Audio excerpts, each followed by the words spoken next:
Today I'm going to talk about the war between Russia and Ukraine, just because it is such a prevalent issue at the moment, and also I need to probably unscramble the scramble, because the insight that's gone into this war has been so confusing over the years. It really has been back and forth, and I think it's really important to really put through some plain facts that are going to give a bit of grounding to the understanding behind this war.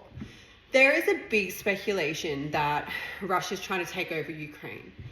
They're not trying to take over Ukraine. They can't actually most likely do that long term. And also, if they were trying to take over any part of this old Soviet, then they would do that to all the countries. The war is legitimately between Ukraine and Russia, and the perpetrator does sit in the lack of diplomacy and also the lack of understanding around diplomacy. And unfortunately, Ukraine, out of all of the Soviet countries, is sitting at what we can call, I wouldn't call it a deficit necessarily, but I'll definitely call it there's a missing structure in the middle of understanding behind not only what Russia stands for, because Russia is one of the most powerful countries in the world, and also one of the most diplomatic countries in the world, and also historically has gone forth with the break apart not only of the Soviet but also the power controls behind everything. So the fact that they're fighting does sit in what is worldwide as well. So one thing we have to understand is multiculturalism. Multiculturalism is so prevalent in today's world. It never was before. Most countries were built on their own nationalities, and then wars were taken over from country to country. But now we live in, say, a Commonwealth type of coalition structured world, where not only national security measurements are in place, but also where the sovereignty is protected, as well as the understanding behind multiculturalism. And this whole body behind Ukraine is actually a worldwide, I'll also call it a swirl of multiculturalism, which sits in a category that sits uncivilized. And that's why they're fighting, because they're not sitting in a civilized way. Russia being the most civilized, and Ukraine sitting in a worldwide space of most likely not very diplomatic or very civilized. In saying that, there are so many ways to break through that for Ukraine, and Ukraine can most likely settle in their own country freely. But at the moment, it does sit in a trivial space that is projecting information that's not actually accurate, first of all, and also does sit in a place that doesn't really promote resolution, because there's a lot of blame throwing and things like that. And one thing that all countries or all nationalities need to understand is the breakaway, understanding and finding peace within the multiculturalism of this planet and this world, and even your own heritage. Where do you come from? What does that mean for you? What nationality of people do you mix with? Do you have the same values? Do you have the same moral baselines? Are you sitting in a space of honouring diplomacy? Are you in a space of fighting human rights? Who are you? Where do you come from? Why are you doing it? And this war does not have that. Russia has that. Russia has structure. They have standalone power. They are not trivial.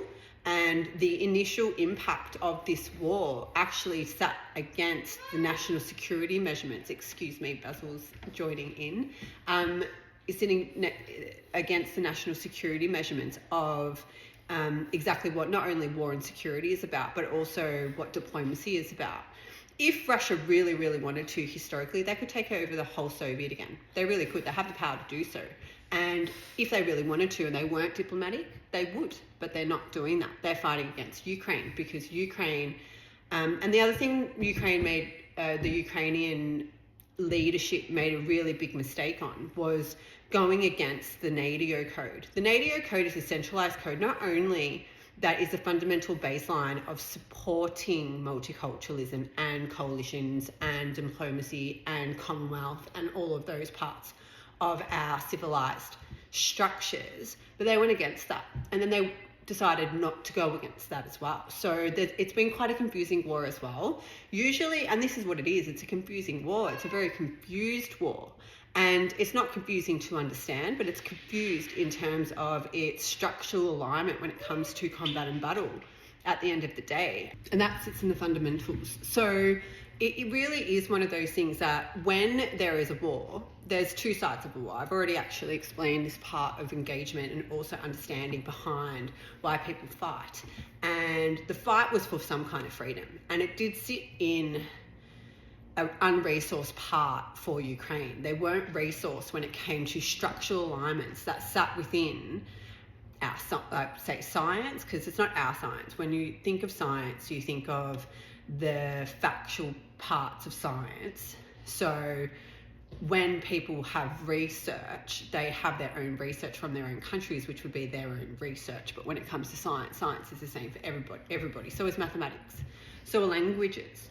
Mostly, apart from your urban dictionary kinds of things. You've got to think of it as sit in legitimacy. And there is an illegitimate part of this war that didn't really sit with a structured plan of anything other than a self-righteous movement. There's a difference between fighting, and there's also a difference between legitimate administration. And legitimate administration is definitely a better way to win things than trying to fight something or trying to do an overtaking of some sort. And that's what happens in some wars, especially when they're confused, is they start to try and pull apart and see where they can get power, and it becomes a manipulated force. But with the NATO code and what the whole centralized parts of national security need and believe in is structured realignment, resolution, order, understanding behind reasoning, and also a clear goal. And the clear goal has gone missing for Ukraine, and also makes it very difficult for countries like Russia to actually fundamentally bring all of the structures down. Because imagine fighting a confused war. You know, it is a confused war because there is a part of our system that creates health for people that don't know what they need. And unfortunately, Ukraine sit in that category. They don't actually know what they need. They know what they want and they know what's going on, but they don't actually have a structured plan to resolution. And that's why not only is it taking so long, but the bloodshed has been horrendous. And then the blame game for that bloodshed is self-righteously projected in a way that doesn't hold accountability to the truth. And you've got to know the truth to hold accountability to the truth. And unfortunately, this is the resource that's been missing for Ukraine. And it needs to be realigned and reassigned and re-educated. And it does sit in education. It sits in education. It sits in frontline resources. It sits in accountability and knowing, you know, and also education, and also structured plans of frontlines that sit in places like Commonwealth, places like NATO codes, places like education systems, places like coalitions, all of that stuff civilized. And it is a civilized structure of Russia. Russia have had that civilized structure in history for a very, very long time, and they've had to defend that. And not only have they had to defend that, but most of the world's had to defend that. That has been and that's why the NATO code is so important, because that instills that code that actually reinforces that civilized right that we expect, especially in countries like Australia, the USA, New Zealand, England, Germany, Russia, you know, most countries actually, you know, it is one of those things that sits in civilizational understanding, where the government actually usually, when they're ruling countries, it's not run by rebel force movements, it's not run by groups, it's not meant to be. The reason why is because our studies behind science know better, and also the systems in place and policies in our civilized countries will support what is needed for the people that don't know. And that's why you book an appointment in with a doctor and you ask a question, you ask your teacher, and you ask somebody that knows or has been through something before that is going to give you a clear answer. And Ukraine, unfortunately, have not been resourced for that. And they need the resourcing for that to help them regain access to their own country, because Russia's not trying to take their country away. they could take their country away if this continues, because the bloodshed is out of this world, the financial ruin's out of this world, the reasoning behind the baseline parts of the reason that they're fighting doesn't make any sense, and also needs a re-education to bring back that civilized part of things so that civilians aren't sacrificed. So that is what's going on currently, and that's what they need to do. It really does come down to the awareness of that, and this is why I'm doing this video, because it is clearly missing, and it is a scramble that is just, you know, being pulled and pushed around and spoken about and blamed, and it's not civilized structures. It really doesn't sit in a hold that holds resolution currently, and it needs to. So that is what's going on in the understanding behind what's going on between Russia and Ukraine. When we think of migrations over the years, what they're going through is, say, for example, I'm Greek Macedonian. My mother was born in Greece. My father was born in Greek Macedonia, and our last name is Greek. So it was a Slavic and Macedonian name back in history, but when migrations happened, they changed names into Greek names, and our name became a Greek sounding name for something that's like more like social acceptance. The same thing's going on in Ukraine and Russia. People that were calling themselves Russian are actually Ukrainian, and through this war, and that's not all people, some people are legitimately Russian, some people are legitimately Ukrainian, but a lot of people calling themselves Russian because it was in an acceptance, it was round about the Soviet fighting and things like that, and people felt like it was more acceptable, or it was a cultural thing or whatever.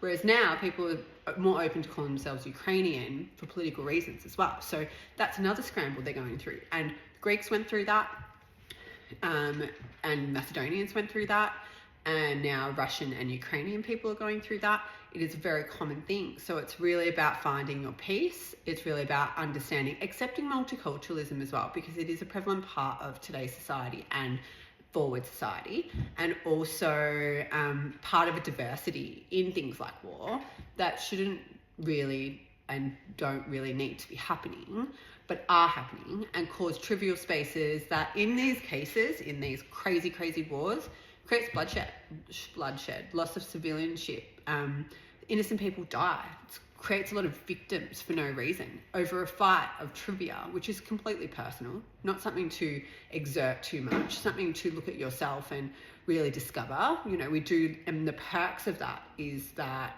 once you discover who you are, we live in multicultural societies that accept you anyway.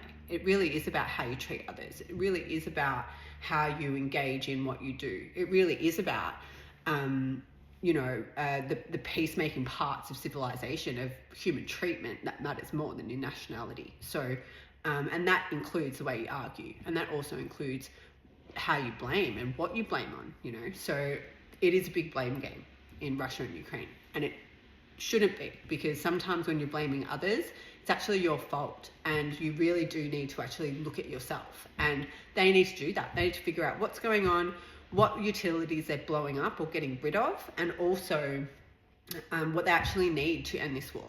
Blame games do not end wars. They only create animosities. So the scramble needs to unscramble. The logic needs to, common sense and logic is the best winner. And also giving and caring about civilians and especially infrastructures, economies, human life. A lot that has gone on, and what's gone on in the last few years has disregarded human life. And that's what the NATO codes and human rights codes are so important, because governments can't be doing that. Governments need to actually value humans and their life, and we need to be run by governments that care about that stuff. Life is not a joke, and human life is definitely not a joke. And people of countries invest in the trust of their governments, and also the trust of them being the right caretakers for the next movements. So it's something that is important. It's something that is a grounded concept of understanding that needs to be realigned, because it has gone missing, and also a valuable part of society that's important. So Thanks for listening. Have a beautiful day, and I hope you learned a little bit more about the real facts and also the understanding behind the analysis for what's going on in Russia and Ukraine.